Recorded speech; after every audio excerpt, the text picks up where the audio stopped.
warahmatullahi wabarakatuh. Hai netizen, Kominfo TV kembali hadir dengan sejumlah informasi menarik seputar kegiatan pemerintah Kota Gorontalo yang terjadi sepekan terakhir dan telah kami rangkum dalam Kilas Sepekan bersama saya, Ajeng Mawadah.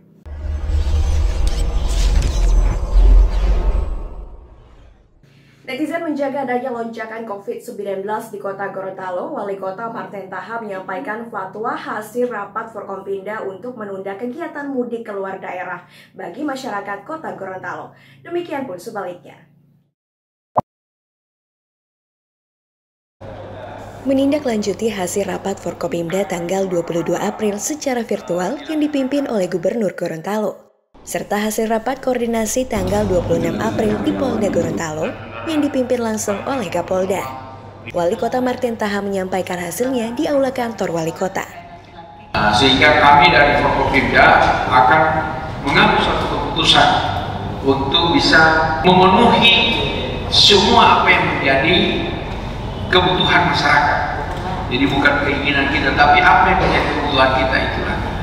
Kebutuhan kita sekarang ini yang utama adalah keselamatan dan kesehatan. Itu kan kebutuhan utama. Sebab kita berada di tengah bahaya pandemi COVID-19. Persoalan mudik. Kalau dari sisi mudik ini sebenarnya Gorontalo ini adalah destinasi, bukan orang pergi mudik, tapi orang kedatangan mudik kita. Jadi ini Gorontalo ini kedatangan mudik karena banyak juga warga kita yang bermukim dan mencari nafkah di luar Gorontalo, itu yang akan pulang setiap tahunnya menjelang Idul Fitri. Nah, sudah ada keputusan dari Forkompinda Provinsi untuk melakukan penyekatan terhadap arus mudik ke Gorontalo yang akan diberlakukan mulai tanggal 22 kemarin sudah sampai dengan tanggal 28 Mei, atau penutupan mulai tanggal 6 Mei sampai dengan tanggal 17 Mei. Kemudian khusus untuk PNS, saya sudah minta sama Pak Sekda untuk mengeluarkan surat edaran melarang bagi ASN dan keluarganya yang masyarakat yang ada di luar daerah sesuai dengan himbauan pemerintah pusat untuk menunda kedatangan ke Gorontalo maupun keluar dari Gorontalo. Netizen upaya memutus lonjakan COVID-19, Forum Koordinasi Pimpinan Daerah secara bersama memutuskan pasar senggol ditiadakan. Bahkan jam operasional usaha juga dibatasi. Wali Kota Gorontalo Martin Tahap menyampaikan keputusan bersama Forkopimda bahwa pasar senggol ditiadakan. Sejak COVID-19 Ramadan tahun 2020 hingga Ramadan tahun 2021 ini, pasar senggol masih belum bisa beroperasi. Bahkan objek wisata ditutup hingga 24 Mei. Pembatasan jam operasional dan toko belanja, mall, distro, dan tenar-tenar dan sejenisnya itu hanya sampai pada pukul 21. Kemudian pelaksanaan pasar senggol yang sudah merupakan tradisi kita juga itu ditiadakan. Dan penutupan sementara objek-objek wisata terhitung mulai tanggal 6 sampai dengan tanggal 24 Mei. Netizen dikhawatirkan akan menimbulkan kerumunan. Perayaan Festival Tumbilo Tohe dan Hari Raya Ketupat untuk tahun ini ditiadakan. Wali Kota Martin Tahap mengajak kepada semua untuk menjaga dampak setelahnya jika dilaksanakan perayaan ini. Berikut kita ikuti pernyataan dari Wali Kota Gorontalo.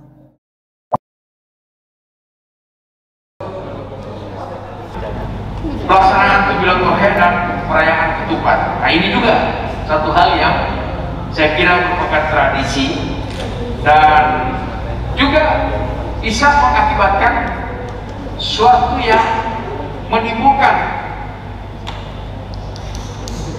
perkumpulan masyarakat, perkumpulan warga, perkumpulan orang atau kerumunan masyarakat. Nah, pelaksanaan Tumbilo Tohe ini kan sudah merupakan tradisi masyarakat kita. Di setiap rumah, kantor, tempat tinggal, dan tempat-tempat tertentu di malam 27 Ramadan itu dilakukan pemasangan lampu dan lampu-lampu tradisional yang memberi keindahan Kota Gorontalo. Nah, belakangan bahwa tradisi Tumbilo Tohe ini sudah lebih dikembangkan dengan ada festivalnya, ada paradenya, ada perlombaannya, ada itu yang kita minta agar jangan dilaksanakan hal-hal seperti itu, karena mereka sudah bikin panggung, sudah bikin ini, sehingga orang akan berkumpul di situ. Itu yang kita lakukan. Soal masyarakat mau pasang lampu, silakan. Mau pasang, kalau Pak Dokter bilang satu rumah 99 pokok. Kalau lampu semua itu tidak ada yang melarang, Pak. Cuma kalau 99 orang suka kumpul 100 di situ, itu yang dilarang. Ada 99 ini di halaman rumahnya dokter, tapi orang pada di jalan 200 orang ada nonton ini. Ini untuk menjaga itu. Pada dasarnya kami dari Satpol PP kemudian dibackup oleh kepolisian dan TNI, kami siap untuk mengamankan itu, tapi mari kita bersama-sama untuk menjaga ini agar ekses daripada pelaksanaan kegiatan sesudah ini, karena pengalaman kita tadi sudah dipaparkan oleh Pak Kadis, bahwa ternyata di hari-hari besar nasional, di hari-hari keagamaan, di hari-hari orang pada libur dan ada kegiatan-kegiatan besar, itu pasti melonjak jumlah kasus. Netizen selain perhatian pemerintah Kota Gorontalo tertuju pada pembatasan dan penyekatan mudik lebaran, Pemkot juga memikirkan ketersediaan kebutuhan bahan pokok masyarakat menjelang Idul Fitri 1442 Hijriah. Kepala Dinas Pangan dan Kepala Dinas Perdagin Kota Gorontalo memaparkan ketersediaan bahan pokok bulan Ramadan hingga Lebaran 1442 Hijriah. Bawang merah, beras, cabai, daging, kacang tanah kulit, minyak goreng, telur. Semua komoditi tersebut khusus untuk wilayah Kota Gorontalo. Dalam hal ini komoditi daging ayam pada posisi stok yang terkini. Stoknya cukup tersedia, dalam kondisi terkini adalah 73 ton yang tersedia. Prediksi kami itu sampai hari ini adalah masih stabil, Pak. Stabil seperti sudah digambarkan oleh Ibu Fitri. Namun ada 3 kebutuhan komoditi yang memang berpengaruh terhadap apa yang saya laporkan ini, seperti ayam. Jadi ayam sampai saat ini masih dianggap stabil karena harga terakhir tadi yang kami dapat itu kurang lebih 80.000 sampai 90.000, dan ini memang insya Allah akan bertahan terus.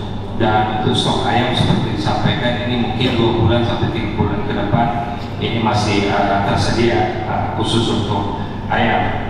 Yang berikut cabai ini memang awal Ramadan sampai 120, 130, dan informasi terakhir tadi ini kurang lebih 70 sampai 80, dan ada beberapa pasar masih 85 sampai 90. Yang menjadi perhatian kami adalah stoknya. Alhamdulillah stok sampai 2 bulan ke depan seperti dilakukan Ibu Fitri ini insya Allah akan tersedia di Provinsi Gorontalo, khususnya Kota Gorontalo. Yang berikut telur, memang telur sempat naik turun, Pak, tapi hari ini tadi sesuai informasi 47.000 per pak dan 50.000, dan alhamdulillah untuk telur juga seperti disampaikan Ibu Fitri, insya Allah sampai sesudah Lebaran ini masih ada.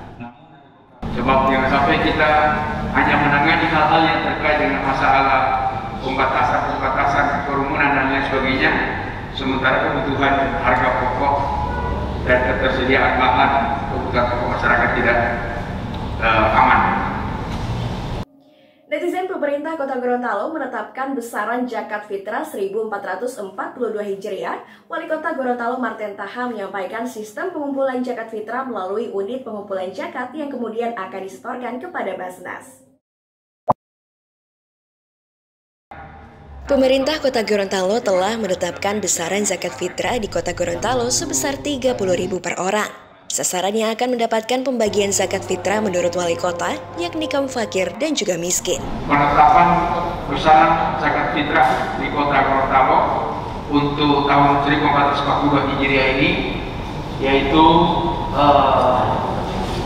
sebesar Rp30.000 kalau diuangkan.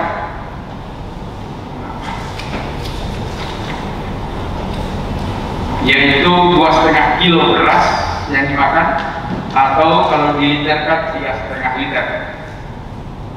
Kemudian kalau dikonversi ke rupiah, dia sebesar Rp30.000. Sasaran pembagian zakat fitrah yaitu 2 asnaf saja, yaitu fakir dan miskin. Kemudian sistem pengumpulannya itu nanti melalui UPZ, unit pengumpulan zakat, yang kemudian akan diserahkan ke Basnas dengan beberapa teknis perincian. Nanti asisten satu jelaskan, karena tidak semua juga, karena di Gorontalo ini tradisi zakat fitrah itu langsung kasih kepada orangnya, tuli nenek, tuli babu, tuli bulan, tuli Allah. Nah, kita tetap berikan kebebasan untuk itu. Jadi tidak semua ke Basnas, tapi ada yang punya hitungan-hitungan. Ada yang 3 jiwa keluarganya, ya satu rumah itu ya 2 jiwa ke Basnas, 1 jiwa silakan. Nah, yang ada 4 sampai 5 jiwa dalam satu rumah, ya 3 jiwa saja ke Basnas, dan seterusnya.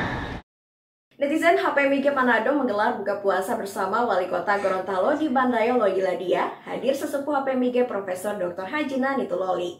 Ucapan terima kasih dari Wali Kota Martin Taha atas inisiatif buka puasa dan silaturahmi bersama sesepuh HPMIG. Netizen, Profesor Dr. Haji Nani Tuloli menyampaikan keberhasilan HPMIG sepanjang organisasi ini berdiri. Nah, jadi sudah ratusan bahkan ribuan sarjana, magister, doktor, dan profesor yang dihasilkan oleh HPMIG. Kemudian yang berikutnya juga, ini mohon maaf Pak Ketua Paripurna, ini menjadi anggota-anggota legislatif mulai dari Sulawesi Utara sampai ke Gorontalo. Ini antara lain saya berikan contoh, yaitu Pak Martin. Ini dulu sebelum ke Gorontalo, waktu itu adalah anggota DPRD Provinsi Sulawesi Utara. Walaupun beliau mewakili partai, tapi toh juga orang dari HPMIG. Lalu kemudian menjadi ketua DPRD di Provinsi Gorontalo. Kemudian menjadi wali kota lagi. Ini satu keberhasilan saya kira. Syukur alhamdulillah pada sore hari ini kita bisa berada bersama-sama silaturahim, sekaligus kita menanti untuk buka puasa bersama dalam suasana kekeluargaan, keakraban, dalam persahabatan, dan dalam suatu suasana yang menggembirakan. Karena saat ini berkumpul seperti ini adalah sesuatu yang langka, yang selalu dinanti-nanti orang. Di saat pandemi COVID-19, modul gaya itu suatu momen yang sangat tinggi harganya untuk bisa bertemu seperti ini. Untuk ngomong main, waduh, open amplop ke lapangan ke dalam gedung dan lain sebagainya, tidak ada yang mau larang. Tapi saat ini momen seperti ini adalah sesuatu yang langka, karena itu sangat menggembirakan kita semua. Netizen, itulah rangkaian Kilas Sepekan Kominfo TV. Selamat menjalankan ibadah puasa. Saya Muara pamit undur diri. Assalamualaikum warahmatullahi wabarakatuh dan sampai jumpa.